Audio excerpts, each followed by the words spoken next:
All right, we're going to go ahead and get rolling. Welcome everyone to tonight's presentation.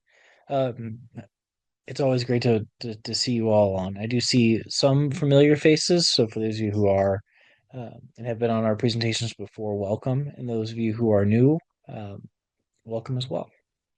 So tonight we're going to be covering a topic that's a little bit different than what we've talked about in the past. Over the past few months and frankly years, we've had a lot more folks asking us about cryptocurrencies and especially Bitcoin. It's we wanted to have this be one of our first presentations covering the topic. We know it's a big topic and that there's a lot to talk about. We wanted to make sure we at least talked about some of the basics. So, just a couple things before we get started. My name is John Mantilla. I'm the co-founder and CEO here at Parco. And at Parco, we work with federal employees and retirees across the country and around the world, no matter what stage of their careers that they're in. Some of them are early career, some of them are mid career, and some of them are late career or entering retirement. And we help folks strategize their finances and their retirement plans, no matter what stage of that journey that they're on. And we've worked with folks, like I mentioned, across the country and around the world and presented to a whole lot of different fun places and are doing more this year. So tonight we're going to be talking about this thing called Bitcoin. And I imagine for many of you, it's a super new topic or something maybe you've heard about at Christmas dinner or Thanksgiving from a nephew who's really into it or something like that. And I think it's a really important topic because it makes us have to think about what actually money is. So we're going to first by start talking about the effects of inflation. Then we'll talk and go through what money actually is and what makes it good money, what makes bad money, what time and why time matters so much, uh, what it means for money to be hard, and then we'll talk about Bitcoin basics and how to get started and how to think about it. So I think any discussion about Bitcoin really starts with thinking about inflation. So a problem throughout human history has been how do we, as humans, when we put in effort, how do we save that effort for the future? And in contemporary times, we face a thing called inflation. And in a very real way, hey, $1 in 1971, you could get four loaves. Well, $1 in 1971 could get you things like 2 dozen eggs. And we all know that dollars are worth a lot less now than they were in the past. $1 in 1971 bought you over 2.5 gallons of gas. Or you could even get a haircut for $1 in 1971, more than a pound of bacon. And a great, easy, kind of like fundamental thing to note is that an ounce of gold in 1971 cost $45. Today, it costs $5,200. So our purchasing power as Americans, but this affects citizens around and people in countries around the world, is constantly being eroded because of forces that we'll talk about tonight, because of inflation, which is the government's ability to print money. So that's that's something everybody has to deal with in modern times. But when people think about Bitcoin and where it came from, a big part comes from thinking about, well, what actually is money? When you have dollar bills in your pocket, or when you have um, money in your bank account where you see a number on a screen, or maybe you go to a coin shop and you see a silver coin or a dollar gold coin from years ago and from decades ago, or you see foreign money. Well, what actually is money? Well, money is a technology. It's a civilizational technology. It's technology just like any other technology. And it's really a tool for coordinating human cooperation across time and across people. And it's a way to, and it's something we think about, or it's so natural we don't think about it now. But it's a technology or a tool that allows us to preserve value across time and space. And so, money, it's important to think about how money developed. Well, there's this problem, think about like primitive society. I know this topic might bring up a lot of questions. If you do have questions tonight, I forgot to mention this, ask them in the chat window or in the Q&A window. We're gonna have an extensive Q&A afterwards and in future presentations as well. So there's this idea of the coincidence of want. So if you think back to primitive societies or systems under barter, let's say that you're Farmer John and you have somebody down the street who's a baker, and you have cows, you raise cows, and your neighbor down the street has a lot of loaves of bread. Well, what's the proper exchange ratio for cows to loaves of bread? A cow is worth some number of loaves of bread to the right buyer, and to the right seller, but you may not want, as a seller of cow, you may not want 5,000 loaves of bread. And conversely, if you're a baker, you may not want you might not want to trade 5,000 loaves of bread for one cow. Or you might want to just sell one loaf of bread and get some cow. And so you can't do that under barter, right? Barter is really inefficient because the person you're trading with has to want the thing that you are selling. So what we need as a civilization, as a culture, as they develop, is some third item that producers, that people can convert value they create into what they can then exchange for other goods. And that thing that they exchange is called money. So it's the ability to convert value into something else, which you can then exchange for another good and purchase other goods. That's what money is. So, what makes good money? So, this is, I think, really important. It has to pass these three tests. It has to preserve its value across time. It has to be movable and transferable.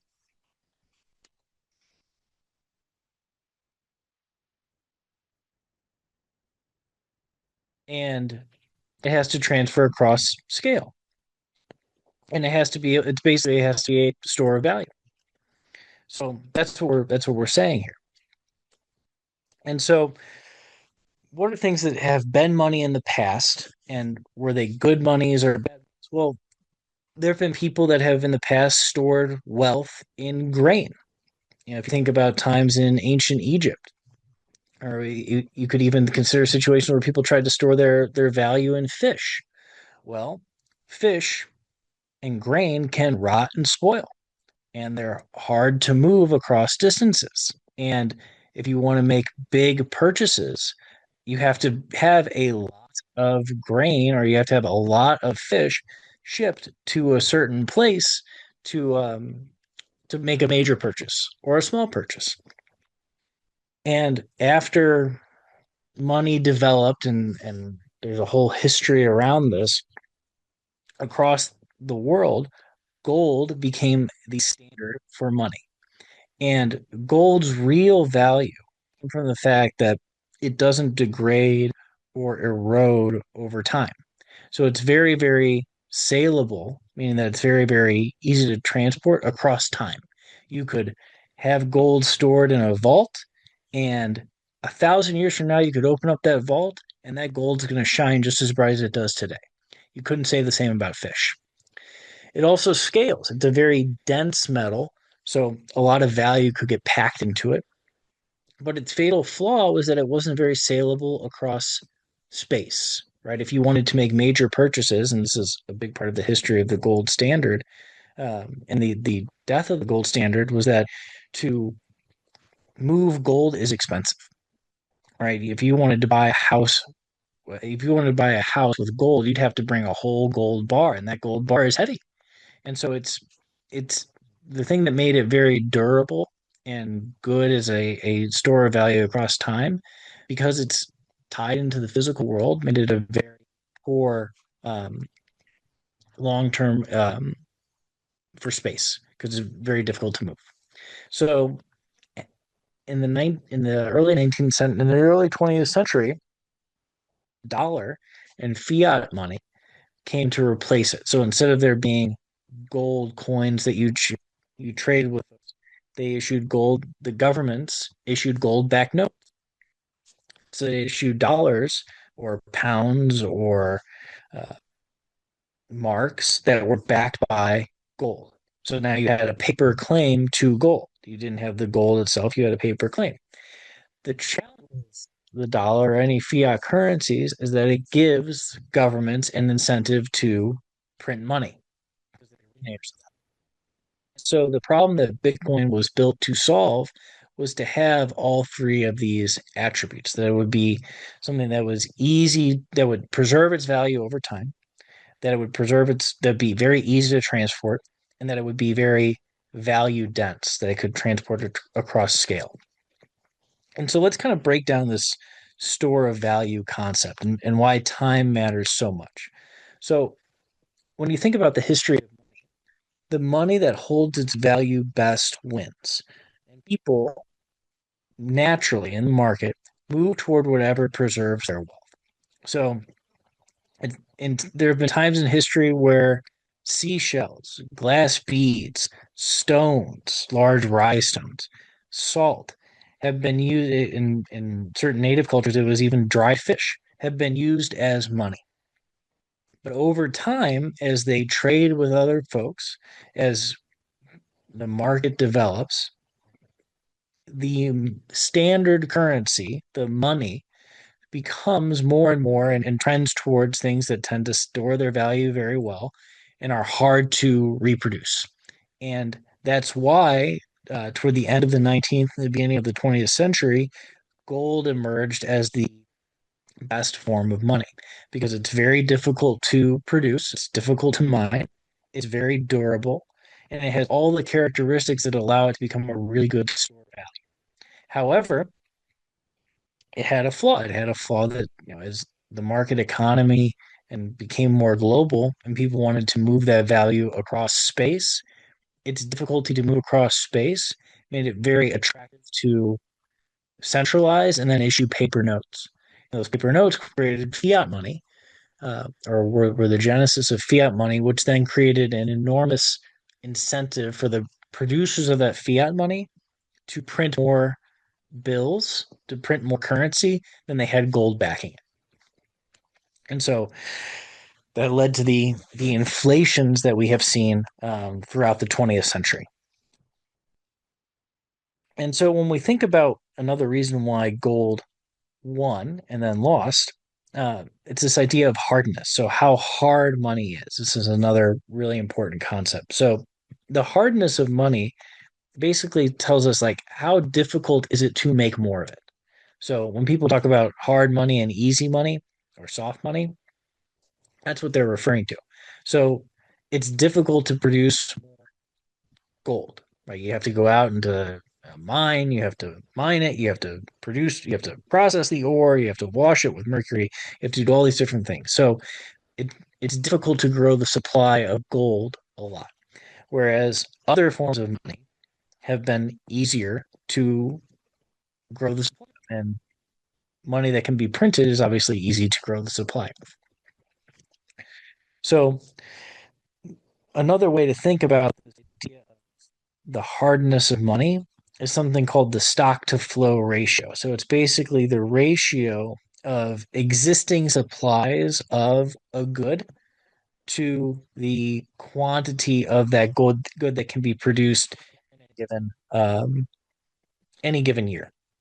So, for instance, salt, there's a lot of salt above the ground, but there's a lot of salt produced every year. So it has a low stock to flow ratio. The US dollar, similarly, there's a lot of US dollars in existence, and a lot of dollars can be produced every year. Gold, there's a lot of gold above the ground, and there's more gold brought above the earth every year, but it's difficult to do so. So the ratio of new gold being produced compared to the ratio of gold that already exists is relatively low. And Bitcoin has a fixed supply. And so the amount of Bitcoin that are mined each year, and we're going to talk about how that works in just a few slides, is continually becoming a smaller and smaller percentage of the Bitcoin that already exist.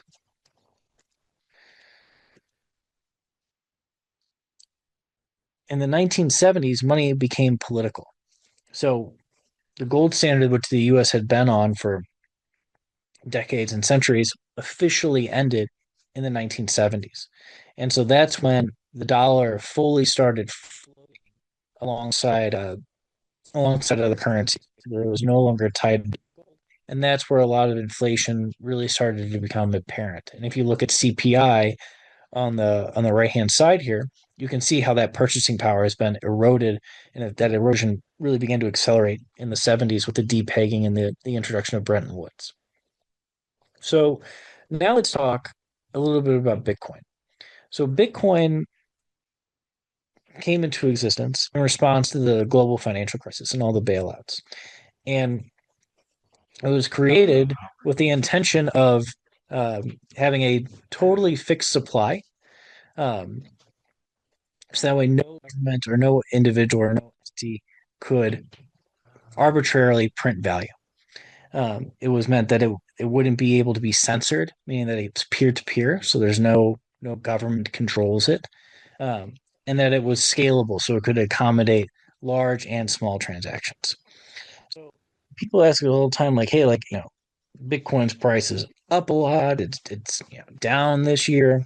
What does that mean? Will it go up? And we think that's really the wrong question to be asking.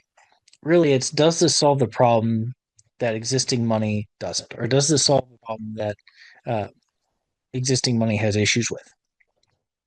And so, Bitcoin at its core was introduced as a peer-to-peer electronic cash system. So that's what the Bitcoin white paper that was published at the end of 2008 talks about. The first Bitcoin that ever came into existence was in 2009. So this is a very, very new thing. Um, it's meant to be trustless. So what does that mean? Well, if you have a gold coin in your pocket, there's no counterparty to that gold coin, right? You own that in your pocket. It's not a dollar, which is dependent on the credibility of the government backing it. It's not a share of stock, which is dependent on the custodian who owns your stock or the company that issued. It's not a claim. It's its own. It's people describe it as like a commodity, but it's digital, which means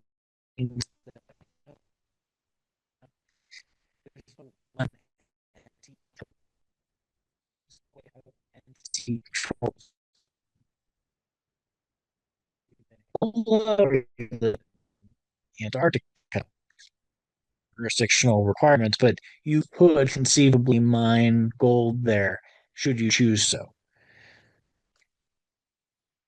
Now, when it comes to the technicals, how does Bitcoin work? There's something called a blockchain, and we're not going to get into all the details of how it works tonight.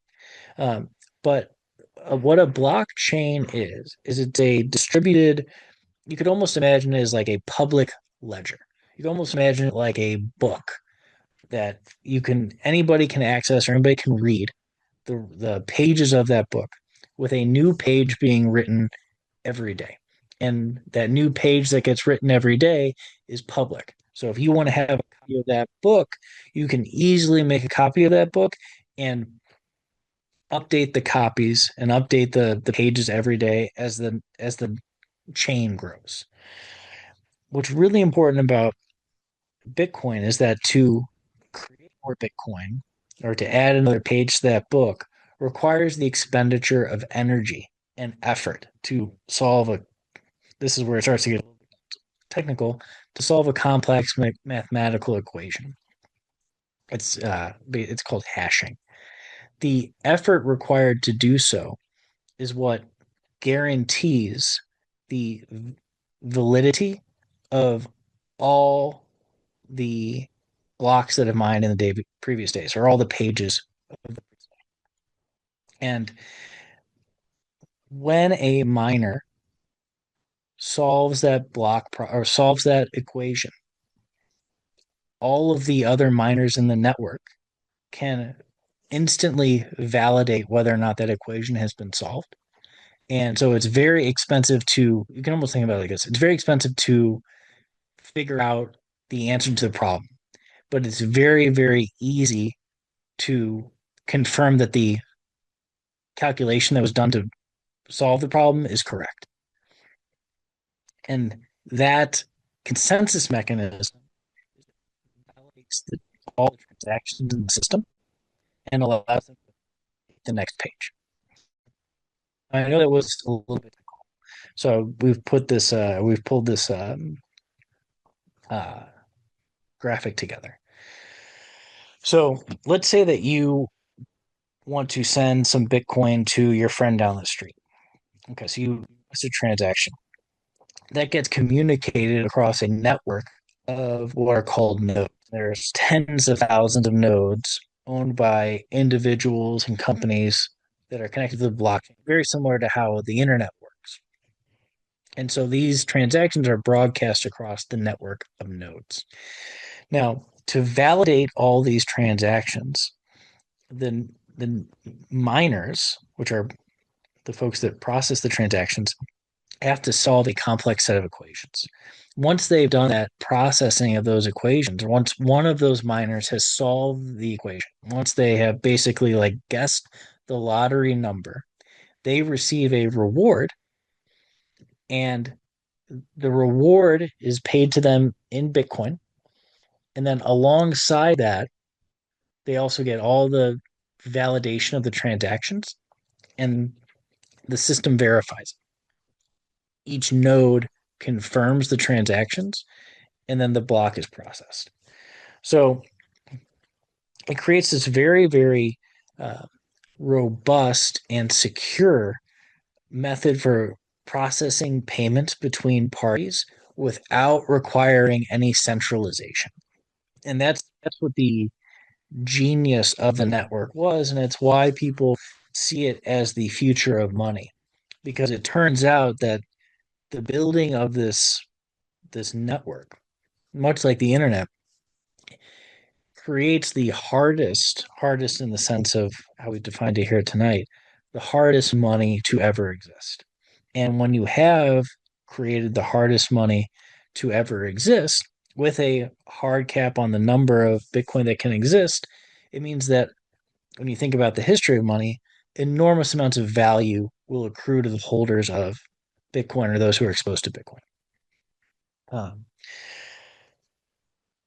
this this inherent scarcity is something that's never been possible before the digital world. And the fact that individuals can self custody, meaning that you can have a digital value that's unique in your pocket, um, means that for the first time, you don't have to trust a custodian or another party to hold significant value.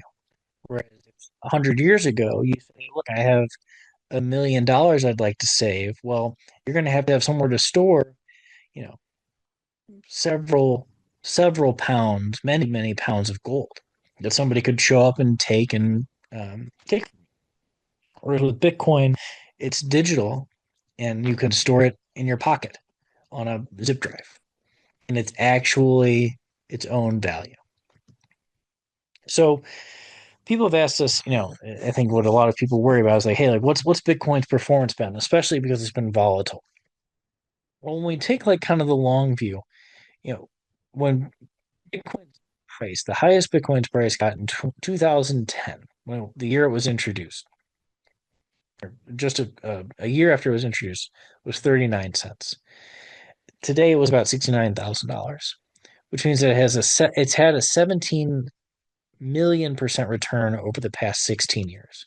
So if somebody had invested $1 in 2010, that's now worth $17 million. Now, we're not expecting it to keep up that type of return profile over the long run because nothing could. But it is a small share right now of global value being stored, and we see it as definitely increasing over time in terms of like more and more people allocating more and more assets to it. And we're seeing more and more wealth managers. We talk to it a lot here at Parco, are talking more about how folks should strategically allocate uh, to Bitcoin to get exposure. And so, you know, people ask us, okay, how do I get started? Well, we'd recommend a book called The Bitcoin Standard. If this is something you're interested in, I think the audiobook's really good too, by Saifuddin Amos. Uh, it's a great, we drew really heavily on that book for tonight's presentation and certainly next week's presentation when we iterate on this one. If you say to us, hey, how do I get exposure to Bitcoin? Well, one of the easiest ways to get exposure to Bitcoin is to buy a ETF called IBIT. We use this actually for our clients in our wealth management business who want to get exposed to Bitcoin. You can buy it in your IRA. Um, it's a great easy way to get Bitcoin if you want to have exposure to Bitcoin. If you want to buy it directly with a custodian, so not through your bank or not through your your IRA provider, you can use a company like River, who we really like. And I'll say that one of the things that makes us unique here at Parco is that we're very, very pro Bitcoin. And so we know there's lots of advisors out there that totally shun it. We've really leaned into it and see it as a really, really valuable and important paradigm shift. And so if it's something that you are interested in or would like to learn more about it, our team can actually talk about that because we're fluent in it. Um, and so you can get started by going to app.goparco.com or going to goparco.com. You can book it with one of our teammates, and we'd be happy to go through that with you one on one. Now, I know tonight's topic was somewhat complicated, and it's a lot of new, and we're always going to be iterating on this. But I look forward to answering any and all questions that you have about this because it's an exciting time. It's a really exciting time.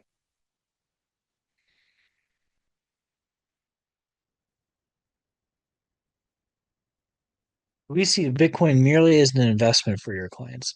That's a really, really good question. Um, so, you know, frankly, I see Bitcoin as a very strong potential for a replacement of currencies. Um, questions.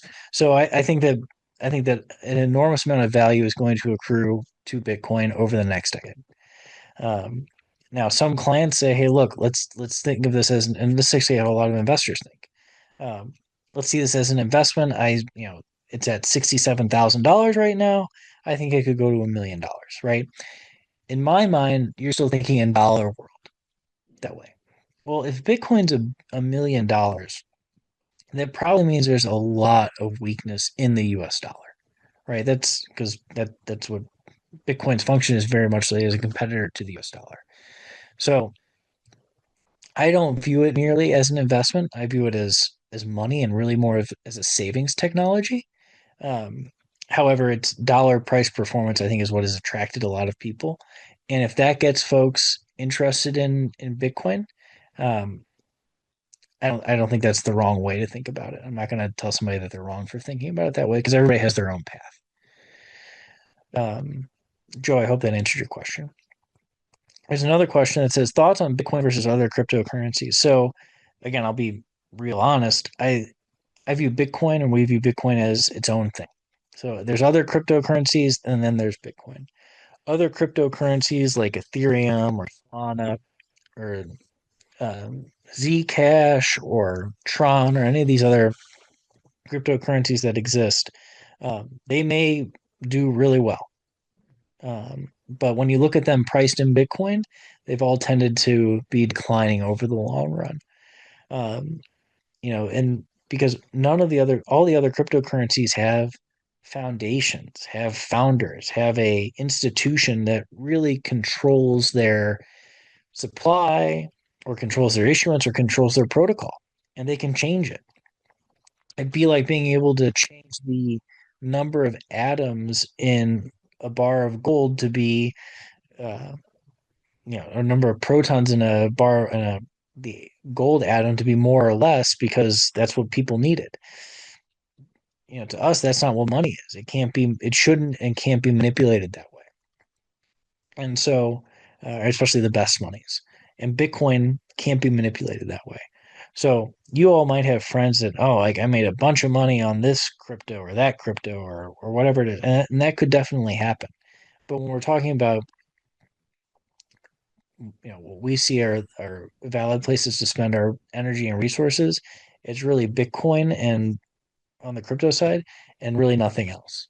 Um, that's the one we can focus on because that's where we can get our heads around, and we think it has the strongest fundamentals. Question. So, how is the value of Bitcoin determined? Wonderful question. So, the value of Bitcoin is determined just like any other market good.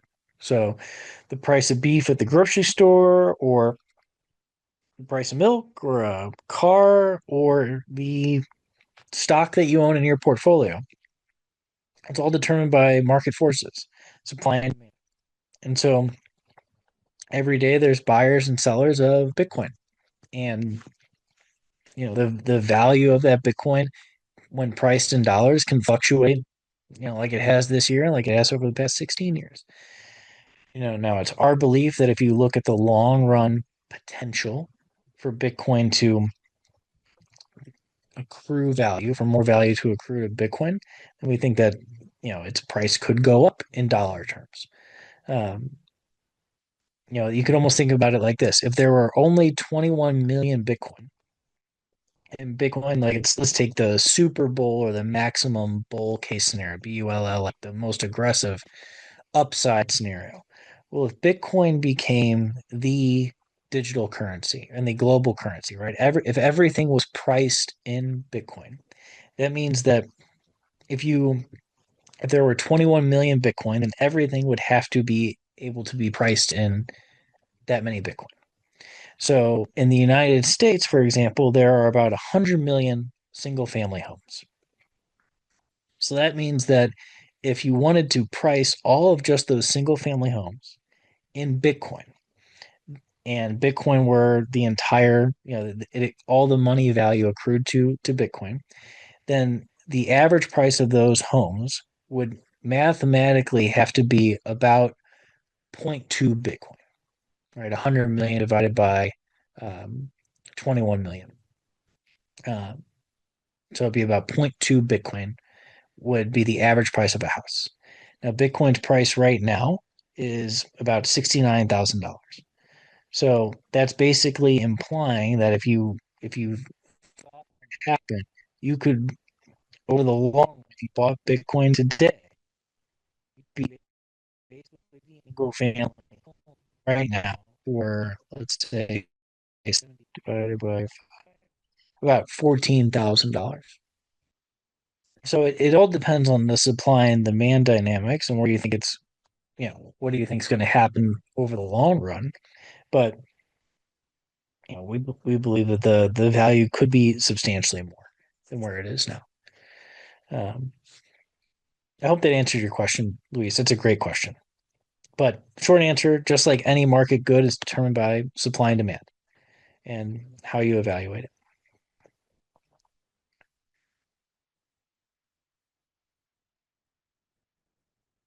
Okay, so Joe asked another question, and Joe, I think you're pretty up to speed on this stuff.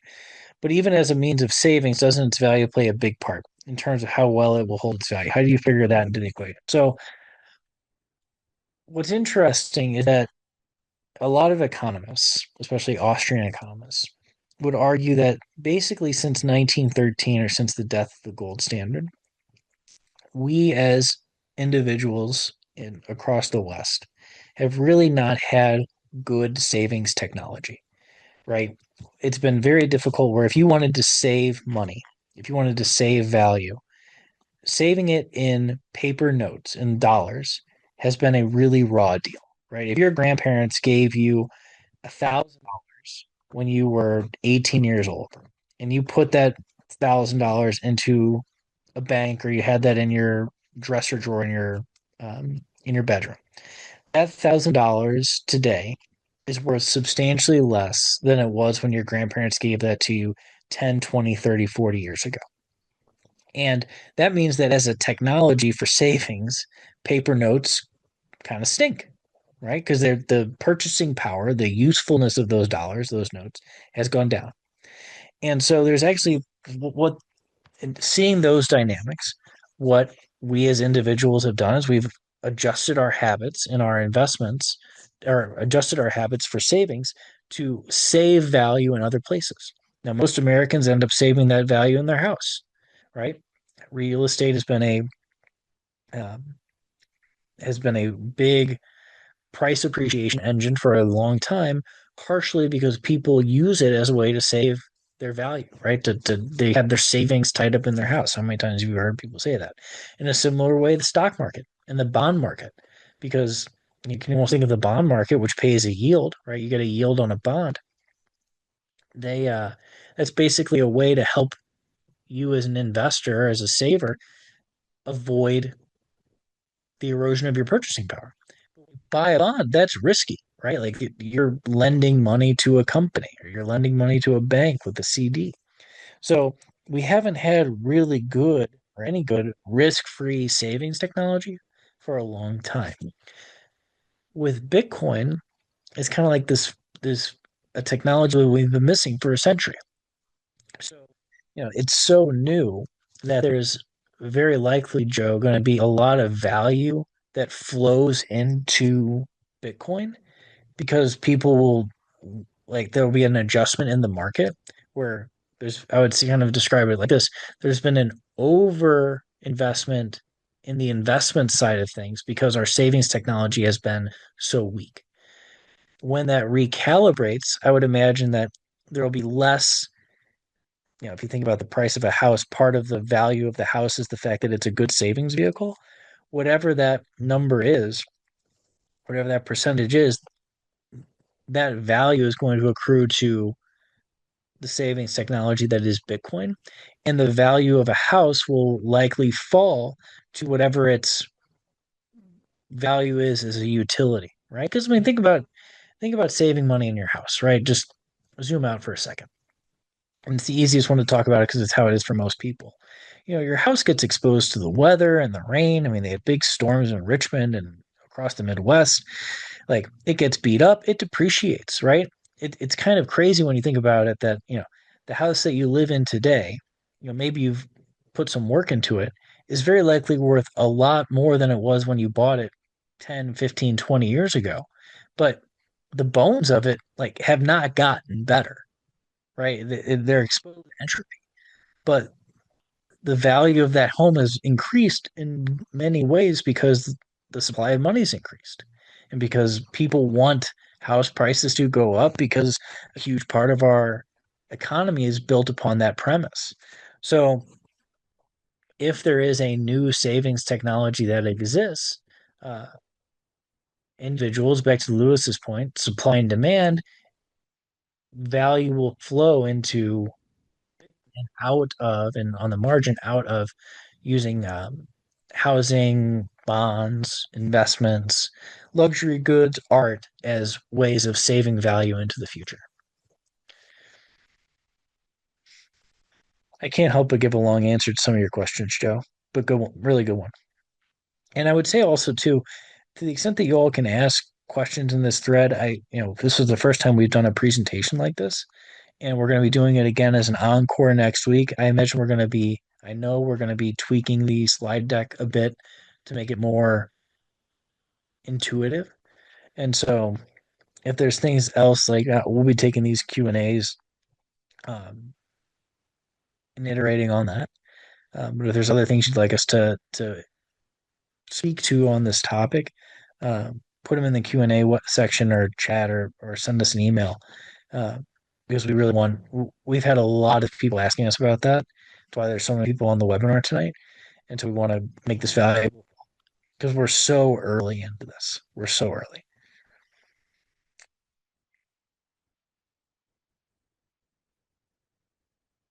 Thank you. Thank you. All right. Well, I don't see any other questions tonight. So I will let you all go. As always, it's a pleasure. This is a topic that we're really excited about here. And uh, we're looking forward to seeing you all next week.